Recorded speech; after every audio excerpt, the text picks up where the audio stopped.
Bienvenidos amigos de nuevo a este su programa de entrevistas en su canal preferido, Distrito TV, donde cada noche nos encontramos con todos ustedes para presentarles a personas que tienen mucho que aportar. Hoy está con nosotros ni más ni menos que el director general de Servimedia, José Manuel González, que es un histórico del periodismo en España. De hecho, ha conseguido que esa empresa, esa agencia de noticias, sea la líder en España sin discusión alguna. Imagínense la cantidad de cosas que podemos preguntarle, tal cual está el patio últimamente con la prensa. ¿Qué venía a defender los derechos de los trabajadores? Creo que los fascistas sobráis aquí, que eres un provocador, Vito, y que no deberías estar. Y que gente como tú es basura y ojalá te echen de No, actos pero como este. ¿usted no cree de libertad de prensa? Bueno, mira, esto... ¿Qué haces? ¿Qué haces?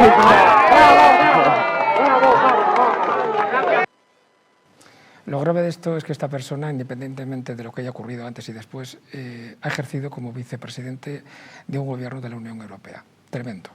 Vamos a ver lo que nos cuenta, insisto, una de las personas más caracterizadas para hablar de periodismo, porque lo ha sido todo, y enseguida sabrán por qué les digo esto. Ya saben, entrevistas sin filtro, preguntas no pactadas, respuestas libres, comenzamos.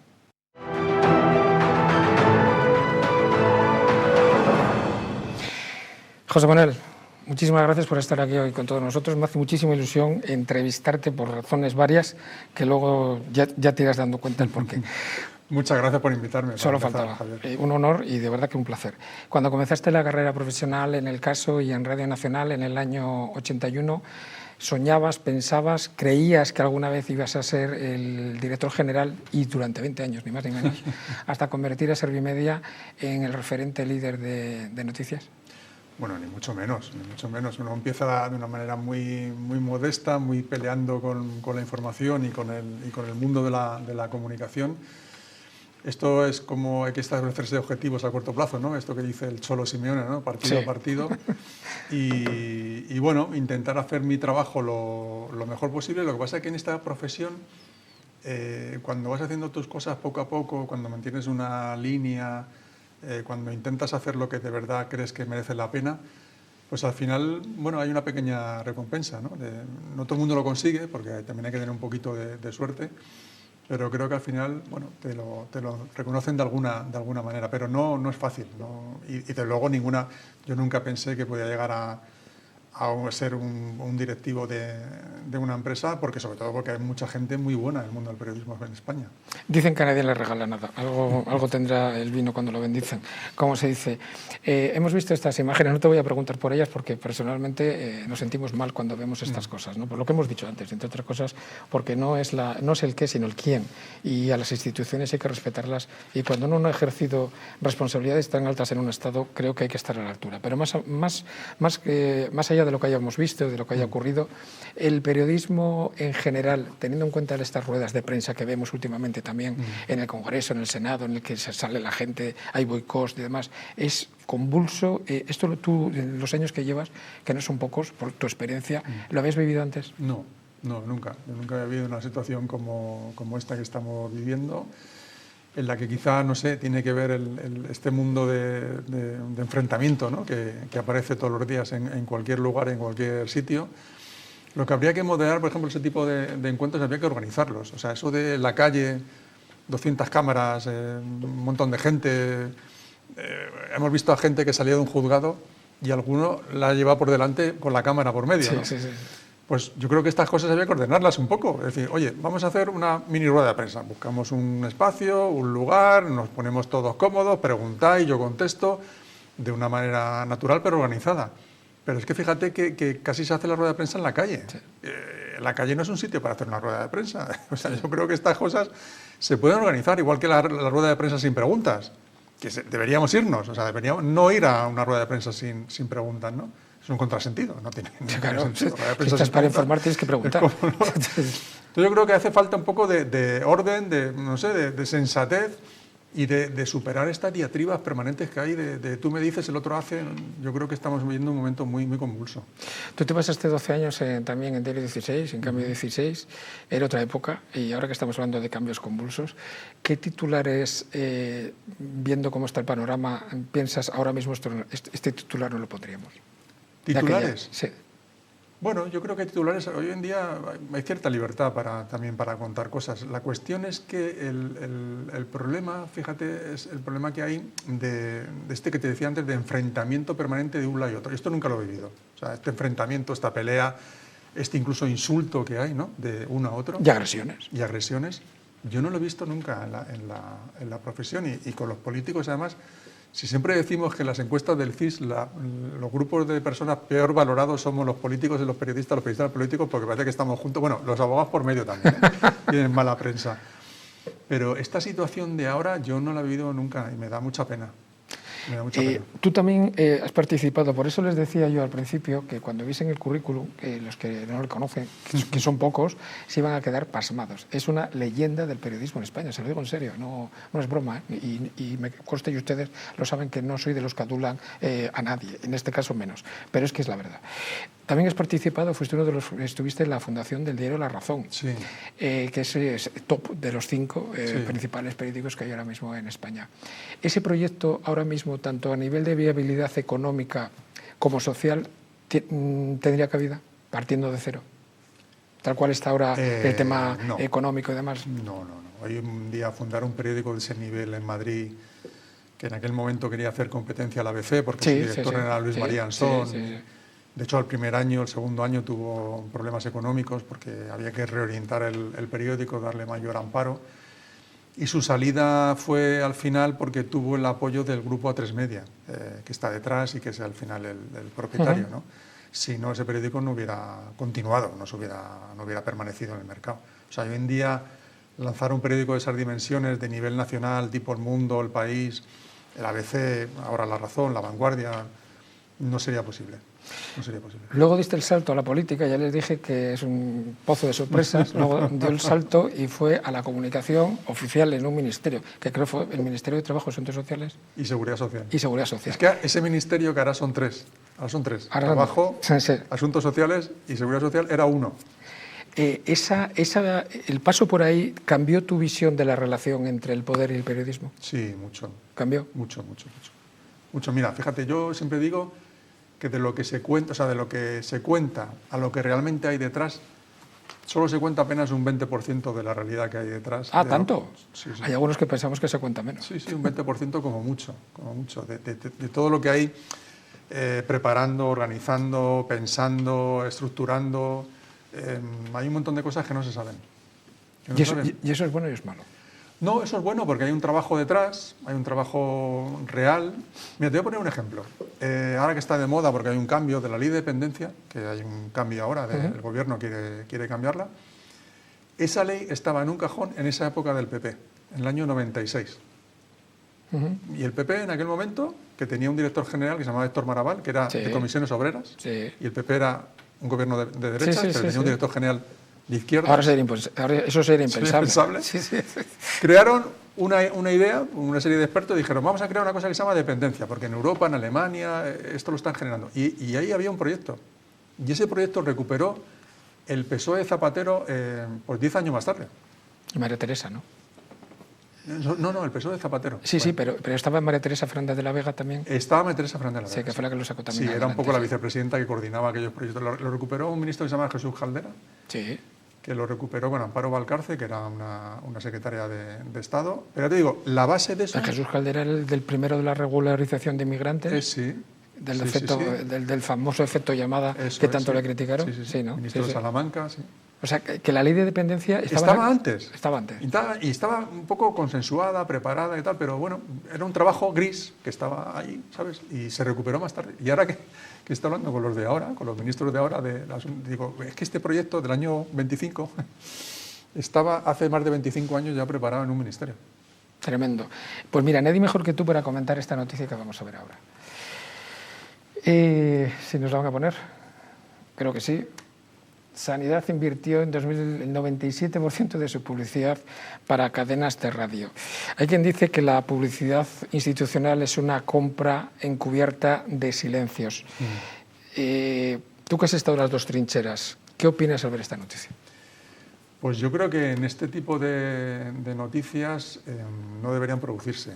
No deberían producirse porque además la publicidad institucional tiene un régimen de control muy estricto por parte de los administradores, de los propios funcionarios de los ministerios.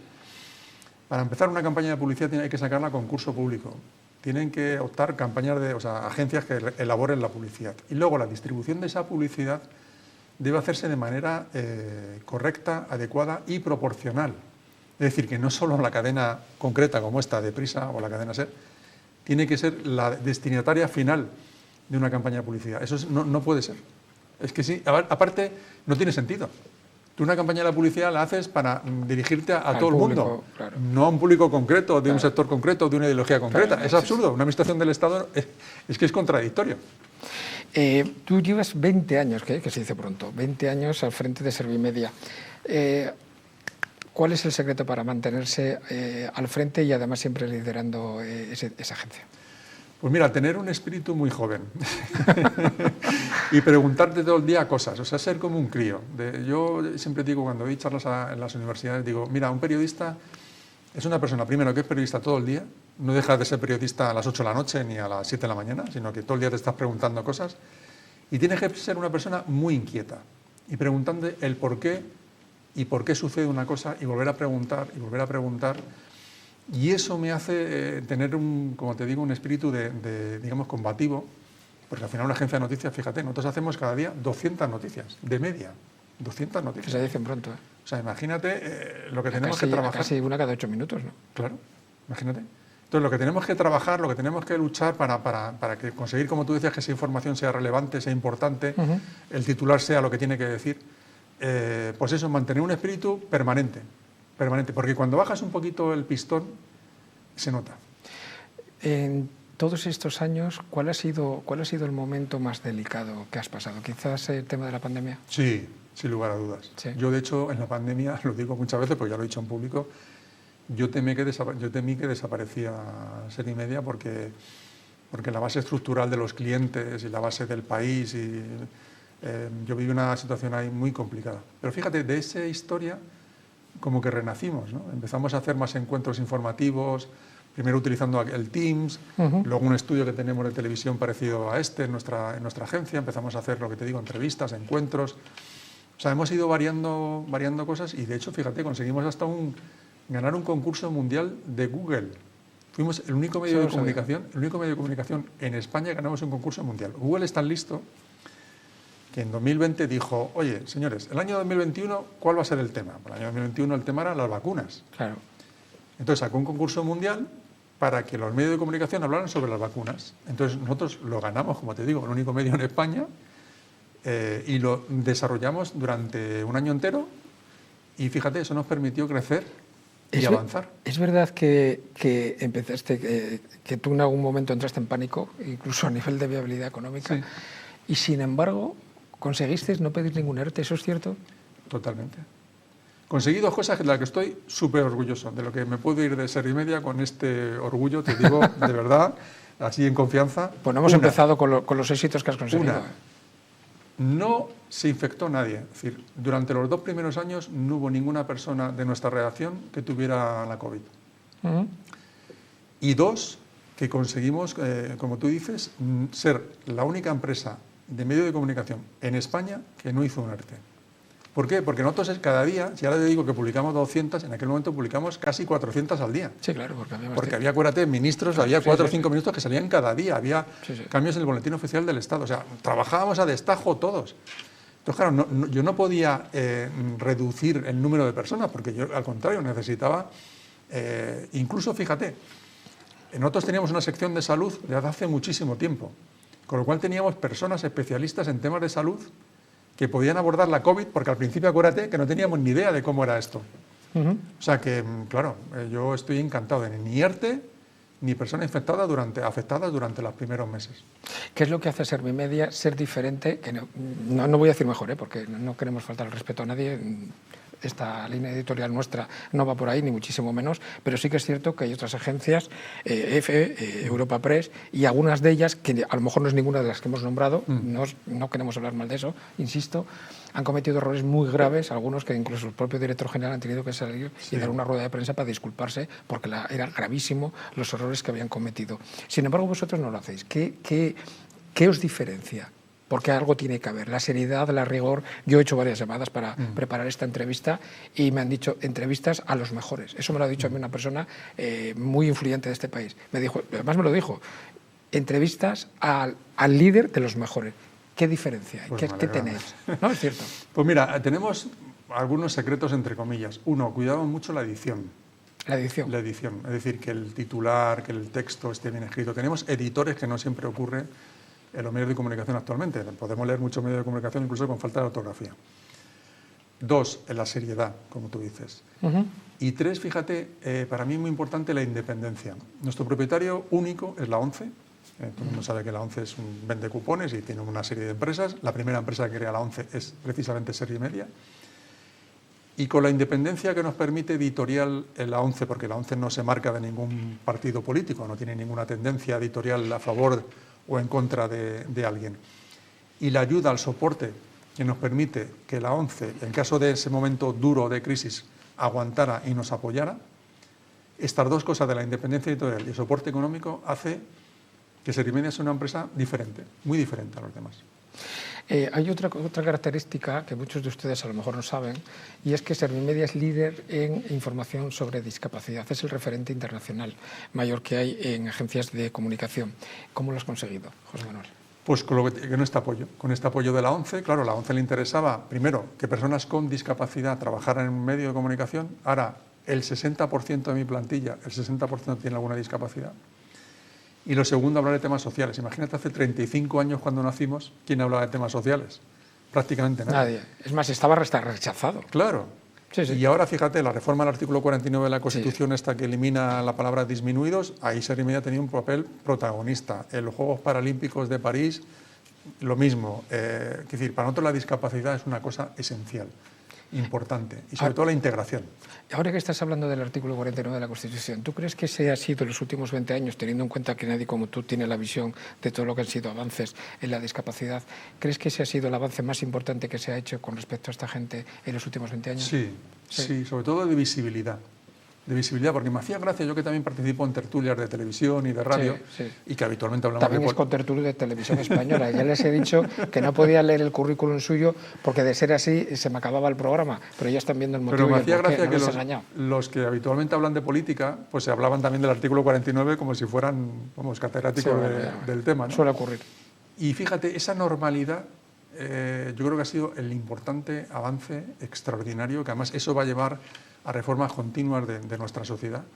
Y yo creo que ha sido lo más importante que ha ocurrido en los últimos 20 años, sin lugar a duda. ¿Y qué crees que es lo que hay que hacer todavía, no se ha hecho por parte de la sociedad y los políticos en este país con respecto a la discapacidad, en forma de ley, en forma de proyecto o en forma de cambio de mentalidad, que tú dirías, esto todavía es necesario? Bueno, pues en conseguir que la integración laboral, por ejemplo, que sea una realidad. Cada vez hay una mayor integración laboral, pero no siempre ocurre. Y luego en avanzar por este camino. Yo creo que podemos decir que España es uno de los países más avanzados en esta materia a nivel internacional, incluso por encima de países nórdicos. En países nórdicos las personas con discapacidad están en casa. Aquí en España las personas con discapacidad trabajan en la calle. Los vendedores de la ONCE están dados de alta de la Seguridad Social, pagan sus impuestos, venden cupones, tienen un contacto con la sociedad. Ese modelo de integración, de actividad, de formar parte de la propia sociedad, es un ejemplo para el mundo. Esto no ocurre en ningún sitio. Antes de comenzar el programa le comenté que yo estoy muy sensibilizado con el tema de discapacidad y he colaborado con muchísimas asociaciones. Y hace muchos años en Asturias, tierra que creo que también amas que también amas profundamente, al igual que yo, en una de esas charlas que yo asistí, di con una persona que venía de Suecia, que era discapacitado. Y entonces, hablando, que él hablaba, chapurraba el español, hablábamos de eso, ¿no? De que España, y él decía, es que no hay ningún país en el que tengáis lo que tenéis aquí, que es la ONCE. Claro. Eso me dijo él. Es que el dinero y lo que ha hecho por este país la ONCE, claro, estamos hablando de gente que son expertos de todos los países, ¿no? Y yo acudía y sigo acudiendo en cuanto puedo al tema de ayuda en cuanto puedo para ayudar. Y me llamó mucho la atención, es decir, a nivel internacional el nombre es conocido, o sea, es relevante lo que estáis haciendo. Sí, muy conocido en Europa, en la Unión Europea, constantemente el presidente de la ONCE se reúne con comisarios, incluso la propia comisión de la presidenta de la Comisión Europea. en Sudamérica, donde hay mucha relación, en las cumbres iberoamericanas. O sea, el papel de la ONCE, como te digo, es un modelo único en el mundo que ha permitido eso, que las personas con discapacidad se integren en la sociedad, sean como uno más, y eso además te genera una riqueza. O sea, hay que pensar que la sociedad, cuanto más plural es mucho más enriquecedora, ¿no? Entonces, yo creo que ahí tenemos un avance extraordinario. Efectivamente, no hay ningún lugar en el mundo donde esto se produzca. Hace poco te comentaba que vinieron a verme un grupo de periodistas noruegos, por una casualidad de la vida, que hablaban español y querían conocer el mundo de qué pasaba en España. Y cuando les contaba el modelo, estuvieron en la agencia, en nuestra sede, y les contaba las cosas que hacemos y quedaban absolutamente sorprendidos. Países nórdicos que son ejemplo, ¿no?, en el mundo del tema social, ¿no? Te voy a preguntar por un chisme, un cotilleo de estos, que no sé si es leyenda negra, si es cotilleo, si es verdad o me la han colado. Me dijeron, pregúntale esto y ya verás cómo es verdad. ¿Es verdad o no es verdad que el acceso a la Moncloa es gracias a Servimedia? Sí, señor. ¿Es verdad? Sí. Pues no me han engañado. Sí, a ver, sí, explícanos a ver cómo ha sido eso. Pues mira, te contaré, antes lo estabas comentando. Esto era el año creo que 2008. Iba a ir un periodista nuestro a cubrir la rueda de prensa del Consejo de Ministros, que se celebra en un recinto dentro de la Moncloa, y este periodista va en silla de ruedas. Y me llama y me dice, es que no puedo acceder, porque hay unas escaleras y entonces no puedo ir. Entonces le mandé una carta al presidente del Gobierno, entonces te digo, era José Luis Rodríguez Zapatero. Me contestó al día siguiente María Teresa Fernández de la Vega, que antes estábamos hablando de ella, se puso a mi disposición y me dijo, no te preocupes, José Manuel, que esto en un mes lo arreglamos.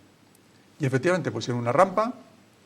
Y a partir de ese momento, cualquier persona con discapacidad, pues ya no solo el que va en silla de ruedas, sino una mujer embarazada, cuando te rompes una pierna. Hace poco, en aquella época, años más tarde, si te acuerdas, había un ministro alemán que iba en silla de ruedas. El ministro de Economía, con la crisis económica, ¿te acuerdas? En el año 2007, 2008, 2011, 2012, había un ministro alemán plenipotenciario que mandaba en toda Europa, que el hombre iba en silla de ruedas. O vino a España, a esa sala, y entró a la sala gracias a Servimedia. Se decía que ese era el que más mandaba en Alemania y Fungariño el que más mandaba en España. Sí, señor. Y por ejemplo, señor, Fungariño. ¿no? Fungariño, que también iba en silla de ruedas. Pues este tipo de cosas.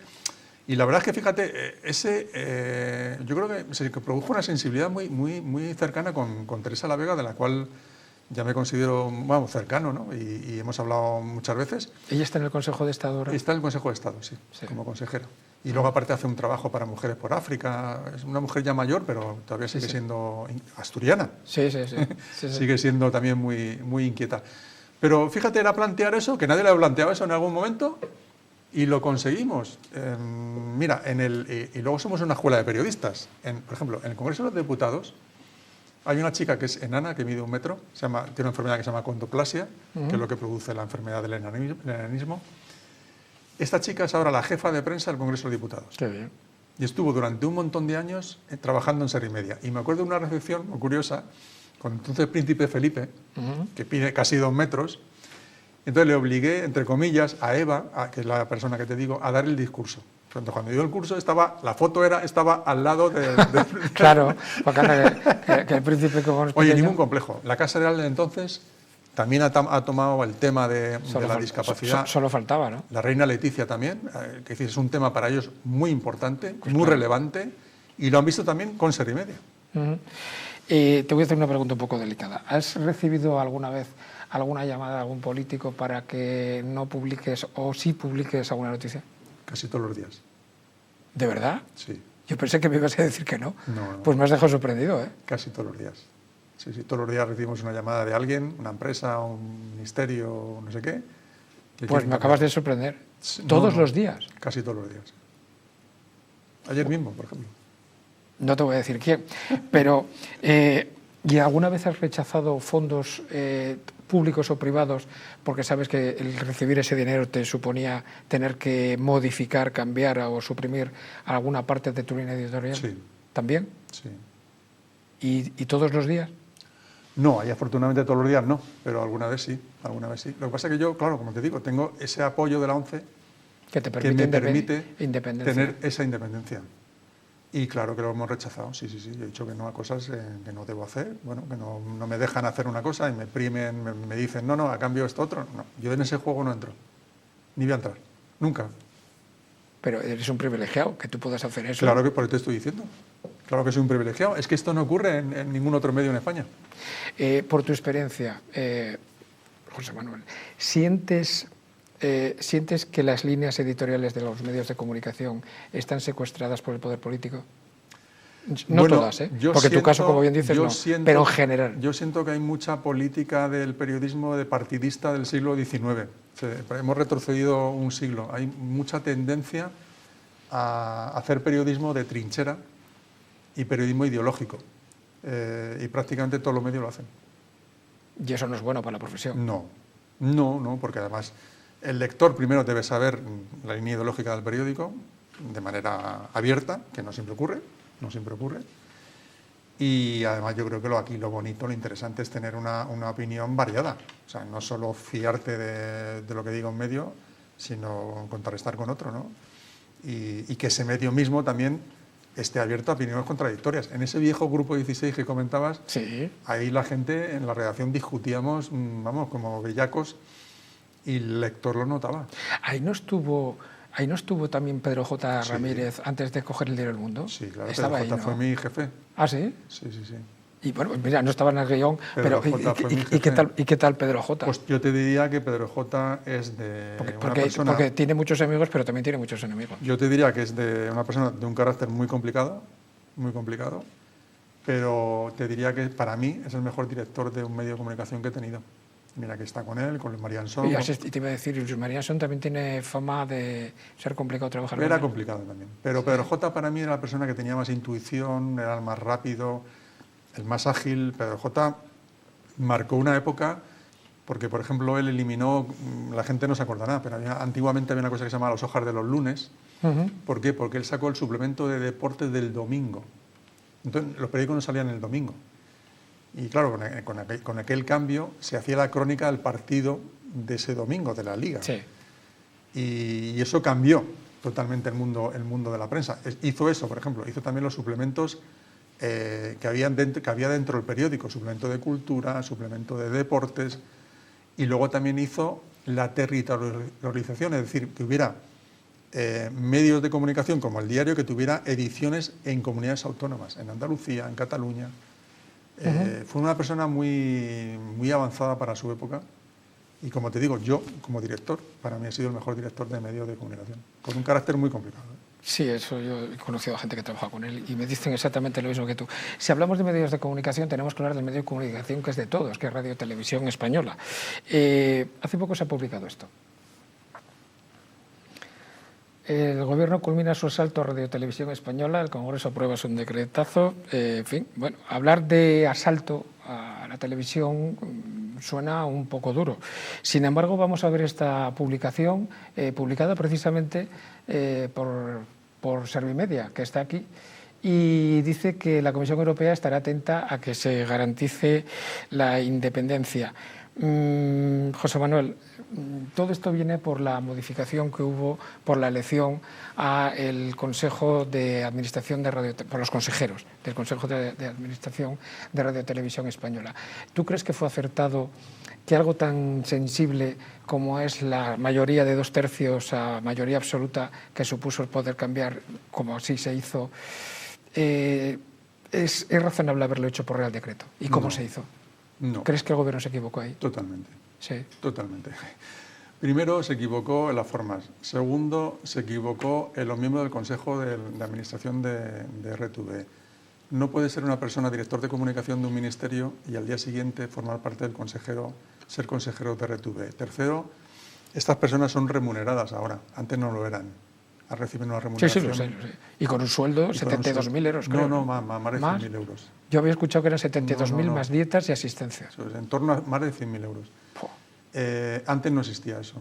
Antes no tenían esa remuneración. Pagaban por dietas en función del trabajo que realizaban. Entonces, no puede ser que esté allí, como te digo, un representante del gobierno, un representante de Junts, que antes era jefe de prensa de Puigdemont. Sí. Yo creo que debe haber gente... Un ex jefe de gabinete de Zapatero. Claro, debe haber gente independiente, seleccionada, elegida, pero no a dedo. Me parece una incongruencia que una televisión pública haga eso. Pues vamos a seguir preguntando por Radio Televisión Española y por algunas otras cosas también que están de actualidad y que la gente habla. Y como tenemos con nosotros, vuelvo a insistir, la persona que más sabe de televisión y de medios de comunicación, se lo vamos a preguntar, pero después de la publicidad.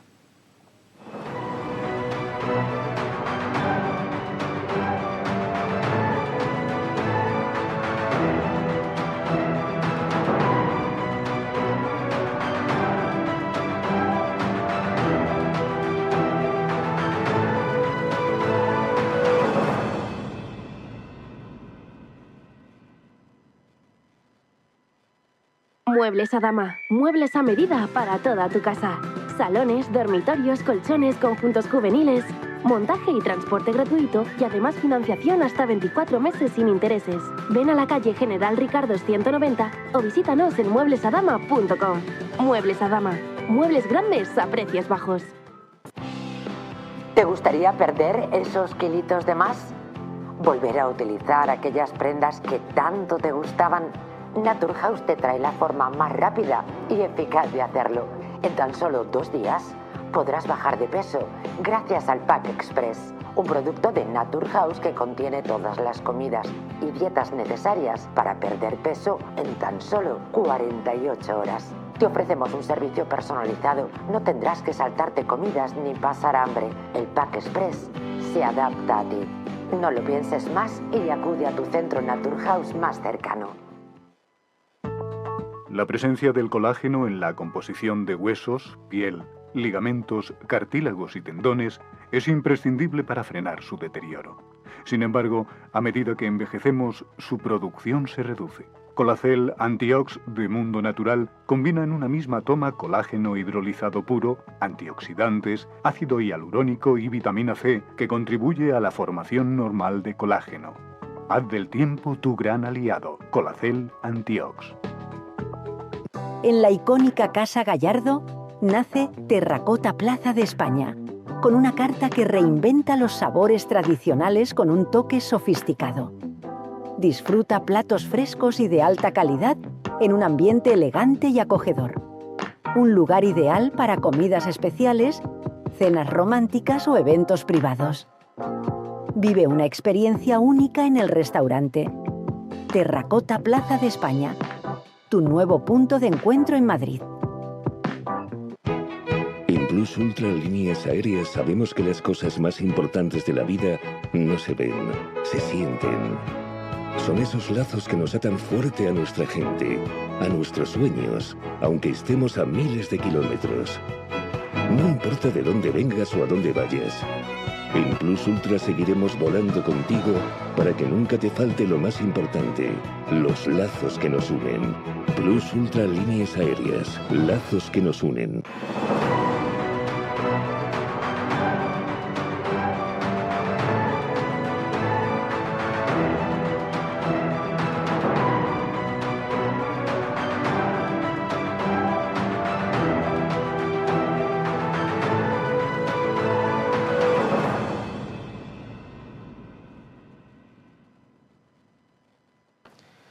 Continuamos, amigos, con José Manuel González. Ya saben, ya les dije al principio, no les he engañado, que era una referencia, un líder del periodismo y de las agencias de noticias en este país, con una historia que da para escribir varios libros. Por cierto, si algún día escribes un libro sobre esto, ya sabes que tienes otra entrevista, porque me imagino que podrás contar cosas. Escribí un libro, lo que pasa es que fue un libro un poco trampa, porque era un libro resumen de artículos de opinión. Sí, pero un libro sobre tus memorias, no, que es lo que yo... bueno, es otra historia, sí, bueno, claro. Estábamos hablando con él de Radio Televisión Española y nos encontramos con que ocurrió esto el año pasado. Ahora lo vamos a ver. 28 millones de euros en televisión española. Bueno, menos mal que ya estaba forrado antes. Que, por cierto, aquí no criticamos a nadie, solo faltaba. Ojalá aquí también nos pagaran ese dinero, pero no es por ahí por donde vamos, sino también porque luego ha aparecido hace poco también esta otra noticia. La deuda acumulada de Radio Televisión Española, 430 millones de euros. Gastarse, José Manuel, el dinero que no se dispone y que además lo tengan que pagar otros, esto se ajusta a un código de ética, a un libro de estilo. Yo creo que en el libro de estilo vuestro de Servimedia seguro que no, ¿no?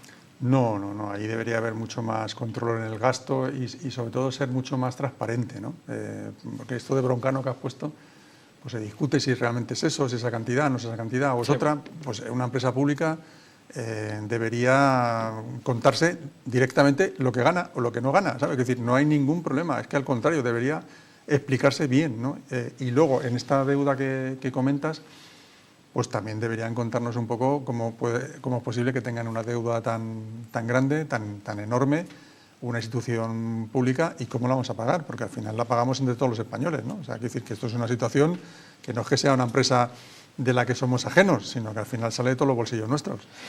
Antes me has hecho una pregunta que me has dejado pensando en el intermedio. Vamos a ver. En España no te voy a preguntar, porque no te voy a preguntar si es verdad que los martes y los jueves a las 6 de la tarde Pedro J. Ramírez quedaba con Aznar para ir a jugar al pádel. Eso no te lo voy a preguntar, porque a lo mejor hasta me lo contestas si es que lo sabe. Eso no te lo voy a preguntar. Pero sí, hoy en día, y siento porque es un poquito más serio, en España hoy en día se informa o se alinea con bandos. Sí, te lo comentaba antes. La pena de ahora... Sí, por eso te lo voy a preguntar, pero... Hay mucha... Es que, y además viniendo de ti, es que es preocupante. Claro que es preocupante, porque te digo, hay mucho periodismo de trinchera. Mucho periodismo, que no te dirá de partido, pero sí de cercanía ideológica a una tendencia. Y claro que es preocupante. Y sobre todo porque ese periodismo no se abre a otras oportunidades, a otras ideologías. No es más amplio. Es excluyente, ¿no? Claro, entonces ese es un problema. Porque al final el lector se ve cortado por un patrón muy pequeño, no por los laterales, ¿sabes? Entonces a mí eso me da muchísima pena porque justamente el periodismo español, que yo creo que tiene fuerza, pues siempre ha tenido una característica que era un periodismo que intentaba buscar más allá de la información y que la gente supiera el contexto de lo que estaba ocurriendo. Y aquí lo que están explicando es, en función de qué línea te cuentan un partido u otro, o es blanco o es negro. Y no puede ser, también habrá una gama de grises. Entonces, es que no tiene sentido. ¿Y esto qué pasa? Nos estamos tirando piedras en nuestro propio tejado. Porque al final los lectores, por mucho que pensemos que son muy cercanos, el otro día me decía un amigo, un compañero, director, y dice, mira, aquí hay muchos digitales, muchos presuntos lectores, pero tenemos los mismos lectores, entre todos los digitales, los mismos que hace 10 años. Lo que pasa es que se van repartiendo, se van redistribuyendo. No hemos ganado electores. Claro, les decía que estábamos con una de las personas que más sabe de medios de comunicación y no estaba preparado, yo no he hablado nunca con él, es más, he hablado 5 minutos antes, me hubiera encantado, pero no he hablado. Claro, vamos a ver esta noticia. Claro, los medios de comunicación pues no se libran de la pérdida de confianza de los últimos años. Y a ti personalmente, una persona como tú, que llevas esto en la sangre, que has demostrado que eres de las personas más valiosas, ¿te da pena, te da impotencia o simplemente lo ves ya como algo natural, tal cual está el periodismo hoy? No, yo creo como natural, vamos, yo creo que hay que pelear contra esto. O sea, lo que hay que intentar es volver al periodismo de toda la vida, que es un periodismo de fuente, de contraste, de buscar la información, de que sea diferente. Aquí hay dos problemas. Hay un problema de editores de medios de comunicación, o sea, no es un problema de periodistas, sino que es un problema que no hay editores como había antes, en mi viejo grupo 16 que había un Salas o había un Polanco, aunque fuera de otra ideología, o hay un grupo Godó en La Vanguardia. Ahora se generan negocios como si fuera cualquier otro y el mundo de la prensa no es así. Necesita editores especializados en esa materia concreta. Y lo segundo es que hay que tender a la formación especializada en el periodista. Es decir, que el periodista se entere de lo que pasa de un tema concreto. Porque no puede estar a 5 temas concretos distintos cada día. Cuanto más estás especializado en un asunto, pues al final más sabes de ese asunto, más puedes preguntar, más puedes indagar, más puedes llegar al fondo. Y nos falta esa formación especializada incluso desde las facultades. Fíjate, yo propongo una idea que no me hacen caso, pero creo que es la solución, o una parte de la solución. En España tenemos un modelo fantástico que no valoramos muchas veces, que es el modelo MIR, el modelo médico interno residente, de la formación de los médicos. Sí. Un médico... Estudia 6 años y luego tiene que hacer el examen, que es muy duro. Eso es. Sí, pues esto debería pasar en todas las profesiones. En todas las profesiones. Me da igual que sea económicas, derecho, arquitecto y periodista. Debería estar 2 años formándose en la carrera y 2 años en un medio de comunicación, formándose como periodista especializado de deportes, de política, de economía, de cultura, de lo que sea, pero que haya una relación de la universidad con la empresa con la universidad, y para mirar también en el futuro, qué es lo que hacen los médicos. Tú ahora mismo vas a un hospital y el que te recibe es un médico. Mira, ese chaval, cuando pasan 4 o 5 años, es una persona que ha atendido a cientos de pacientes y sabe de lo que habla. Claro. Hay muchas veces que el periodista no sabe de lo que habla. Mira, hace poco entrevisté a Pedro Ruiz, que estaba sentado donde estás tú, y le hice una pregunta. Digo, ¿hay censura en España? Me dijo, no. Dijo, lo que hay es autocensura. ¿Estás de acuerdo con esa afirmación? Sí. Sí. Los periodistas se autocensuran más que... Sí, si tú cuando trabajas en un medio de comunicación ya sabes que ese medio de comunicación tiene una tendencia ideológica y ya sabes lo que tienes que escribir o por dónde tienes que escribir. Y esto es una pena. Es una pena porque fíjate, el periodista, yo me acuerdo de las viejas reuniones que había, bueno, las seguimos teniendo, ¿no? De las reuniones de los comités de redacción, estas reuniones que hay entre jefes, periodistas, que además los periodistas nos encanta discutir y dar la vuelta y criticar al jefe, pero en el buen sentido de la palabra, eso se ha ido perdiendo. Y ya el periodista va orientado en función del medio en el que trabaja. Hay un problema que está ahora en boca de todo el mundo, que son las fake news. Hay políticos que si no salen, y sobre todo si están en el gobierno, no solamente en España, en todos los sitios, todo lo que ocurre es por culpa de fake news de la oposición. ¿Este es un problema nuevo o realmente es un problema que ha existido siempre? Un problema que ha existido siempre, siempre. Lo que pasa es que ahora... ¿Ha cambiado de formato? Claro, y se magnifica con las redes sociales. Claro. Que te permite... Claro, mucha gente, ¿sabe lo que ocurre? Que es que la mayoría de las personas que nos están viendo, sean jóvenes o mayores, me da igual ya, no se enteran de la información por el medio de comunicación en concreto, sino que llega un WhatsApp, un mensaje por, yo qué sé, Facebook, LinkedIn, Instagram o YouTube, y a partir de ahí entran en la información y luego entran en el medio. Ya. Entonces, claro, estamos perdiendo, digamos, un poco la propiedad intelectual de lo que tú estás contando. ¿Estás transmitiendo que los medios, o sea, que estas redes sociales están sustituyendo los medios de comunicación como formación de opinión pública? Claro. Una parte importante, sí. ¿Y tú crees que estas redes sociales son una amenaza seria o pueden, si se sabe aprovechar, ser una oportunidad para los medios de comunicación? Al contrario, yo creo que es una oportunidad. ¿Crees que es una oportunidad? Yo creo que es una oportunidad. Fíjate, nosotros fuimos de los primeros medios que dimos cursos cuando apareció Twitter. Sí. Sí, ahora te voy a preguntar por Twitter. Cuando apareció Twitter hace ya más de... Me voy anticipando a tu pregunta. Cuando apareció Twitter hace más de 20 años. Nosotros hacíamos un curso de verano, yo que llevo 20 años trabajando en Serie Media, empezamos a hacer cursos de verano en el Escorial. Sí. Y hacíamos cursos de verano y los primeros que hicimos es precisamente para hablar de redes sociales, que es cuando estaban saliendo entonces Twitter y Facebook. Y yo creo que es una oportunidad. Lo que hay que hacer es aprovechar esa tecnología y lanzar los mensajes que tú creas convenientes, claro. Ahora que sacas el tema de X, antes Twitter, sí. Desde que lo ha comprado Elon Musk, pues todo el mundo dicen que ahora hay sesgo. Debe ser que antes no había sesgo. Debe ser que antes no había sesgo. Vamos, mejor nos vamos a callar. Lo que sí que es cierto es que hay agencias de comunicación y medios de comunicación, agencias de noticias, que han cambiado su posicionamiento y algunos incluso ni se han ido directamente de Twitter. ¿Cuál es vuestra postura con respecto a Twitter desde Servimedia? No, nosotros nos mantenemos en Twitter porque es una red todavía, bueno, en X, es un medio de comunicación que todavía, bueno, medio de comunicación, un medio de distribución de información o de noticias o de contenidos que sigue teniendo su relevancia, entonces hemos decidido mantenernos, pero es verdad que ha decaído. Nosotros lo vemos, o sea, es verdad que la información, la influencia que tenía antes, ya no la tiene. ¿Ya no la tiene? Ya no la tiene. ¿Y ha sido sustituida por otros? Pues mira, ahora el canal que más preponderante en el mundo de las redes sociales, para mí, mi opinión personal, es YouTube, sí. Que yo creo que tiene una relevancia extraordinaria. Y luego los nuevos canales que han salido, como son Instagram y TikTok. Que son los que más... Sobre todo TikTok hablan del tema de la juventud de los niños, a partir de los 14, 16, 18 años. De hecho, sin ir más lejos, creo que en Rumanía, que además tienen un follón ahí impresionante, tremendo, pero tienen ahí un follón, pero gordo, ya veremos eso cómo acaba, porque tengo amigos rumanos y me dicen que ahí la cosa está mucho peor de lo que salen medios de comunicación aquí. Pero dicen que el triunfo de ese hombre, Ceausescu, creo que se llama, que vino precisamente a través de TikTok. O sea, claro.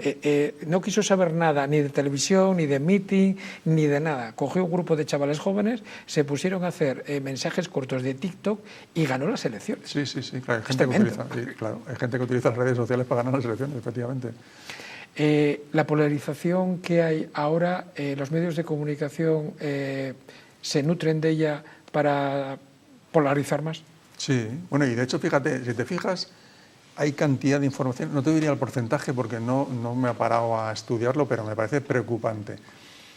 La cantidad de informaciones que damos los medios de comunicación tradicionales a raíz de un mensaje en red social. Por ejemplo, te voy a poner el ejemplo, digamos, más conocido de los últimos años. Pedro Sánchez decide que va a retirarse durante unos días para pensar si continúa o no continúa. 4. ¿Cómo lo hizo? A través de una red social. no convocó a la prensa en el Palacio de Moncloa, convocó a los medios y les dijo, mire, he tomado esta decisión, ¿no? Una declaración, digamos, institucional. Sí. Dijo, no, me dirijo a la sociedad a través de una red social. Con una carta. Y nosotros contestamos a eso. Y estamos todo el día utilizando, no sé quién ha dicho en X y no sé quién ha contestado en X. Y eso lo transformamos en una información. O sea, estamos cayendo en la trampa nosotros mismos. Sí. Y deberíamos reivindicar que haya ruedas de prensa con preguntas. ¿Sigue siendo, José Manuel, la prensa el cuarto poder o ha sido sustituido? Y si lo ha sido, ¿por quién? No, sigue siendo el cuarto poder. Mira, te voy a poner un ejemplo que ha salido esta semana con el tema de los aranceles. Sí. Cada vez que ha salido en un medio de comunicación que si Trump tomaba una decisión a favor o en contra de los aranceles, subía o bajaba la bolsa. Y lo sabían a través de los medios de comunicación. O sea, fíjate la influencia máxima que puede haber, que es que un medio de comunicación influya en la economía. Pues eso se contaba a través de los medios de comunicación. Si te fijas esta semana, que ha habido muchos vaivenes, que si un secretario de Estado contaba no sé qué, que si un experto contaba tal, y todo se producía en milésimas de segundo.